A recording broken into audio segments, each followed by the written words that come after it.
el bastidor. Se llama bastidor de un vehículo al lugar en el que se fijan y relacionan entre sí los diferentes elementos mecánicos del automóvil: transmisión, ruedas, dirección, etc. En los automóviles antiguos, el bastidor y la carrocería eran elementos independientes, mientras que actualmente los coches suelen utilizar lo que se denomina bastidor autoportante, un elemento que combina las funciones de carrocería y bastidor. Pero comencemos por el principio, por aquellos bastidores de los coches antiguos, en los que un par de largueros longitudinales de mayor sección se unían a varios travesaños para formar el clásico bastidor sobre el que se ponían todos los elementos.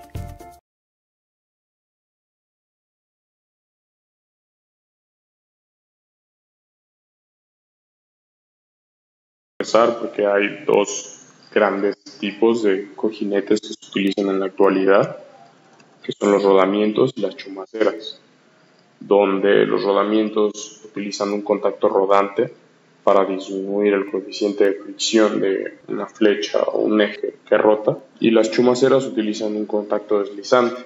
Existen otros tipos menos convencionales de cojinetes, como lo son los electromagnéticos o los de joya, de los que no hablaremos por mucho tiempo. Primero, las chumaceras. Estas están compuestas básicamente por un anillo, que es un cilindro, y un soporte que las fija a donde la flecha se recarga, vamos a decirlo así. Las chumaceras se utilizan en flechas de tamaño de mediano a grande, con cargas moderadas o grandes, y a bajas velocidades. Esto es muy importante de notar. Mientras que los rodamientos se utilizan en tamaños de pequeños a medianos y con cargas de pequeñas a medianas, una vez más, con velocidades más bien de moderadas a altas.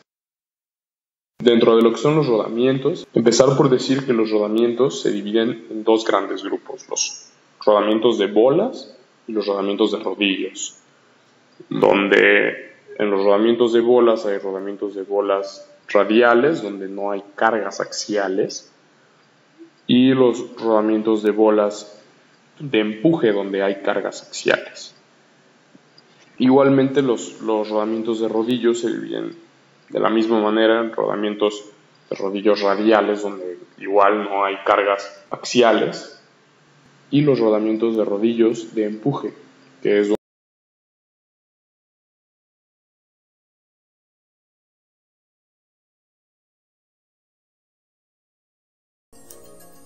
SKF produce una amplia gama de rodamientos que abarca desde diminutos rodamientos de alta precisión utilizados en cámaras y equipos de oficina hasta grandes rodamientos de rodillos esféricos utilizados en los medios más hostiles.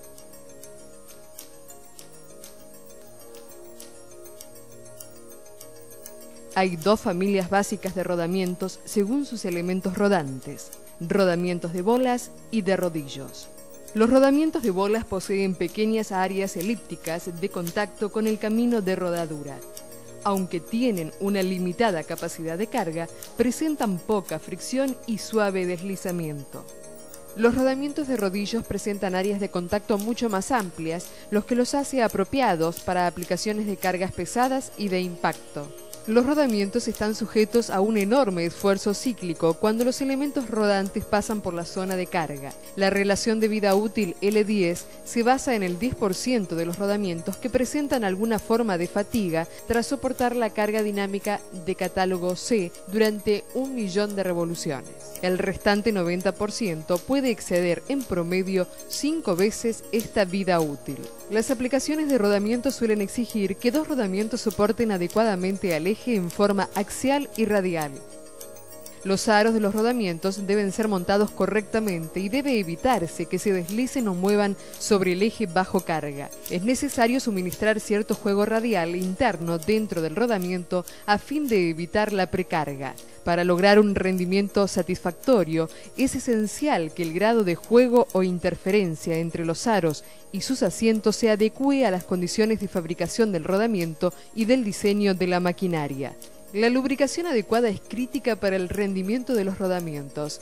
Deben tenerse en cuenta la carga, velocidad, tipo y tamaño del rodamiento, la temperatura de operación, el ambiente y el tipo de sellado, la facilidad de acceso y los periodos de funcionamiento. La película lubricante de los rodamientos es increíblemente delgada, entre 1/10 de micrón y 1 micrón. Por lo tanto, cualquier partícula de suciedad o daño de las superficies del rodamiento romperán esta película. La mayoría de los rodamientos SKF se fabrican con acero endurecido de alta calidad al cromo-carbono. Se los fabrica con los más altos niveles de precisión. La forma y terminación de los caminos de rodadura se miden a niveles de submicrones. Los conjuntos de bolas y rodillos se gradúan en micrones. El producto final es tal que con un cuidado razonable y atención en la etapa de montaje durará más que la unidad en la que se ha instalado. La serie de videos de entrenamiento, montaje y desmontaje de los rodamientos SKF se ha realizado para asistir e informar a los usuarios de los rodamientos SKF.